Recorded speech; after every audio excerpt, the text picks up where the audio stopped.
ക്രിസ്തുവിൽ സ്നേഹം നിറഞ്ഞവരെ, വിശുദ്ധ അമ്മ ത്രേസ്യ മധ്യകാലഘട്ടത്തിൽ കർമ്മലീത്ത സഭയെ നവീകരിക്കുന്നത് നമുക്ക് ചരിത്രത്തിൽ കാണാനായിട്ട് സാധിക്കുന്നുണ്ട്. ഇതിൻ്റെ പശ്ചാത്തലമെന്ന് പറയുന്നത് ഒരു രീതിയിലുള്ള സുഖകരമായിട്ടുള്ള മന്നോഷ്ണമായിട്ടുള്ള അവസ്ഥയിലേക്ക് സന്യാസ ജീവിതം വഴിമാറുന്നുണ്ടോ എന്നുള്ള സംശയത്തിൽ നിന്നാണ് നവീകരണത്തിന് വേണ്ടി വിശുദ്ധ അമ്മ ത്രേസ്യ പുറപ്പെടുന്നത്. തികഞ്ഞ ബോധ്യത്തോടുകൂടെ കർശനമായിട്ടുള്ള നിശബ്ദതയിലൂടെ, കർശനമായിട്ടുള്ള പ്രാർത്ഥനയിലൂടെ, കർശനമായിട്ടുള്ള ദാരിദ്ര്യത്തിലൂടെ വിശുദ്ധ അമ്മ ത്രേസ്യ ഈ നവീകരണം സാധ്യമാക്കുന്നത് നമുക്ക് ചരിത്രത്തിൽ കാണാനായിട്ട് സാധിക്കുന്നുണ്ട്. സഭയിൽ നിന്നും, തൻ്റെ സന്യാസ സഭയിൽ നിന്നും പുറമേ നിന്നും ശക്തമായിട്ടുള്ള എതിർപ്പ് അമ്മ ത്രേസ്യയ്ക്ക് ജീവിച്ചിരുന്നപ്പോൾ നേരിടേണ്ടതായിട്ട് വരുന്നത് നാം കാണുന്നുണ്ട്. എന്നാൽ പിൽക്കാലത്ത് സഭ അവളെ വിളിക്കുന്നത് വേദപാരംഗത, സഭാ പണ്ഡിത എന്നാണ്. ഡോക്ടർ ഓഫ് ദ ചർച്ചായി അവളെ ഉയർത്തുന്നത് നാം കാണുന്നുണ്ട്.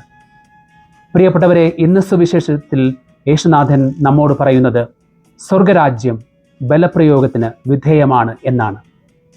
ശക്തന്മാർ, ബലവാന്മാർ അത് കരസ്ഥമാക്കുമെന്ന്. ചില കാര്യങ്ങളോട്, സ്വർഗരാജ്യത്തിന് ചേരാത്ത കാര്യങ്ങളോട് നോ പറയാനായിട്ട് വളരെ പാഷനേറ്റായിട്ട്, തീവ്രമായിട്ടുള്ള ഊർജത്തോടുകൂടെ നാം അതിനോട് നോ പറയാനായിട്ടുള്ള ഒരു ധൈര്യം നാം നിരന്തരമായി കാണിക്കണമെന്ന്, ജീവിതത്തിലുടനീളം കാണിക്കണമെന്ന് ഈ സുവിശേഷം നമ്മോട് പറയുന്നുണ്ട്. ചില കാര്യങ്ങളിൽ നാം കോംപ്രമൈസ് ചെയ്യാറുണ്ട്.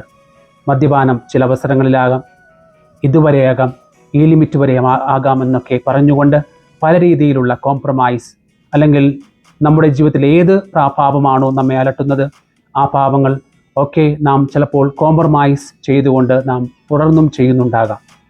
ഇങ്ങനെ ഒരു കോംപ്രമൈസ് മെൻറ്റാലിറ്റിയോടുകൂടെ നാം മുന്നോട്ട് പോകുമ്പോൾ സ്വർഗരാജ്യം അറിയാതെ നമ്മുടെ കരങ്ങളിൽ നിന്ന് വഴുതി പോകുന്നത് നാം അറിയുകയില്ല.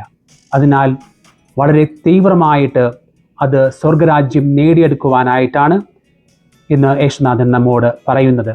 വിശുദ്ധ പൗലോസ് അപ്പോസ്തലൻ്റെ ജീവിതം നമുക്കറിയാം. വളരെ ഉന്നതമായിട്ടുള്ള പദവി അലങ്കരിച്ചിരുന്ന വ്യക്തി, എന്നാൽ യേശുവിനെ അറിഞ്ഞപ്പോൾ എല്ലാം ഉച്ഛിഷ്ടമായി കരുതുന്ന വിശുദ്ധ പൗലോസ് അപ്പോസ്തലനെ നമുക്ക് കാണാനായിട്ട് സാധിക്കുന്നുണ്ട്. അവസാനം വിശുദ്ധയോട് പറഞ്ഞ വാക്കുകൾ, യേശുനാഥൻ പറഞ്ഞതായി വിശ്വസിക്കുന്ന വാക്കുകൾ ഇപ്രകാരമാണ്: തെരേസ, നിൻ്റെ എല്ലാ കഷ്ടതകൾക്കും പരിഹാരമായിട്ട്, അതിന് പ്രതിഫലമായിട്ട് ഇന്ന് നീ എൻ്റെ ഒപ്പം സ്വർഗരാജ്യത്തിൽ നിത്യതയിൽ എന്നും എൻ്റെ ഒപ്പം വിരുന്നിന് ഇരിക്കുമെന്നുള്ള വാക്കുകൾ. ഈ വാക്ക് നമുക്കും ശ്രവിക്കാനായിട്ട് ശ്രമിക്കാം.